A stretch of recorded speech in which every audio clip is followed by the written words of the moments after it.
একটু হালকা করে কষিয়ে নিব, বেশিক্ষণ না, 1 মিনিটের মতন হলেই হয়ে যাবে। তারপর যে পকোড়া বানিয়ে রেখেছিলাম পকোড়াগুলো দিয়ে দিলাম। তারপর পকোড়াগুলো দিয়ে একটু কষিয়ে নিচ্ছি।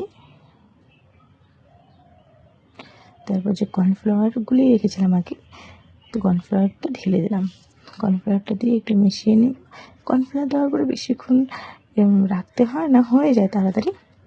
তারপর এদিকে দেখো আমি লঙ্কাগুলো চিড়ে দিয়ে দিয়েছিলাম। তারপর একটু গোলমরিচের গুঁড়ো দিয়ে দিয়েছিলাম, আর বেশি না, সামান্য কিছুটা চিনি দিয়ে দিয়েছিলাম।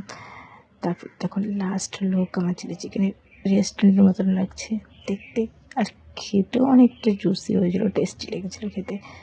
তারপরে দেখো বাটি দিলাম, একটু ধনিয়া পাতা তখন দিতে ভুলে গেছিলাম, তো পরে দিয়ে দিয়েছি। কী বলবো, রান্না করছি আর সব ভুলেই যাই। তারপর ওদেরকে খেতে দিয়ে দিয়েছি, ওরাও খেয়ে বলছে খুব টেস্টি হয়েছে। এদিকে আমি টাটা দিব, আমার সাথে সাথে তোমাদেরকেও ওরা টাটা দিবে। বাই।